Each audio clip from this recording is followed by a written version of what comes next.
Dans notre époque, ceux qui crient le plus fort sont souvent ceux qui comprennent le moins.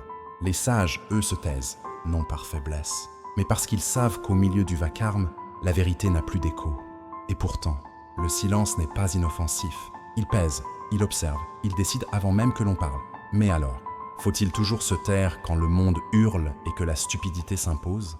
Machiavel, lui, avait une réponse. Et elle dérange. Avant de commencer, abonnez-vous, rejoignez l'art du pouvoir et ensemble, apprenons à penser là où les autres se contentent de réagir.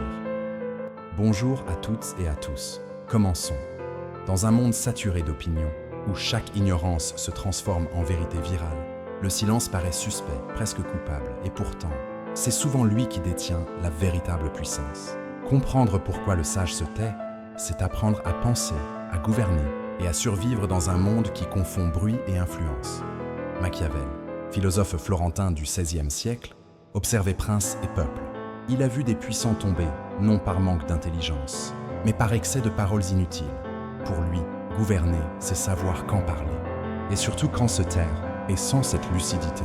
Ouvrir la bouche revient à livrer une bataille perdue d'avance.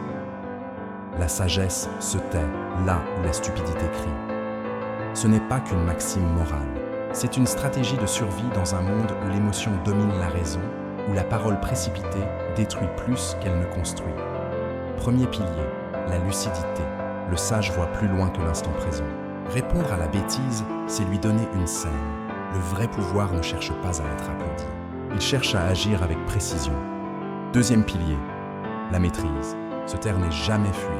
C'est contenir sa force, conserver son énergie et choisir le moment de frapper. Celui qui se contrôle garde la main sur le rythme du monde. Troisième pilier, la stratégie. Le silence est une arme. Il déstabilise, il intrigue, il oblige l'autre à se dévoiler.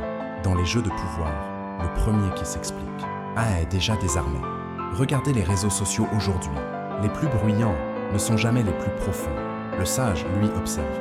Il repère les failles, attend le moment juste pour agir. Et quand il parle, tout le monde se tait. Entre le silence et la parole se joue un duel constant. Le silence protège, la parole expose. Mais parfois, ne rien dire peut aussi être une erreur. L'art de Machiavel, c'est de savoir quand le silence construit et quand il détruit. Trois notions clés complètent la réflexion. Le masque, le moment et le poids des mots. Le masque pour se protéger. Le moment pour choisir le bon instant. Les mots pour frapper, jamais pour plaire. La sagesse ne réside pas dans la douceur, mais dans la précision.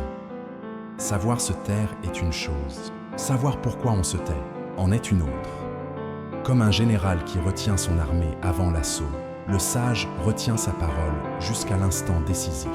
L'art du pouvoir préfère l'action décisive à l'action impulsive. Le silence n'est jamais vide. Il observe, il écoute, il calcule. C'est l'œil du joueur d'échecs qui anticipe 3 coups à l'avance, tandis que l'autre parle encore du premier. Le silence du sage n'est pas fuite. C'est une manière de préserver l'ordre du monde. Quand la stupidité crie, le but n'est pas de la faire taire, mais de ne pas lui ressembler. Le silence est la forme la plus rare du courage. Il ne flatte personne, ne convainc personne, mais il protège tout. Et parfois, un simple regard suffit pour faire taire 1000 mots. Même dans le tumulte des hommes, la raison doit toujours finir par l'emporter. Parole de philosophe.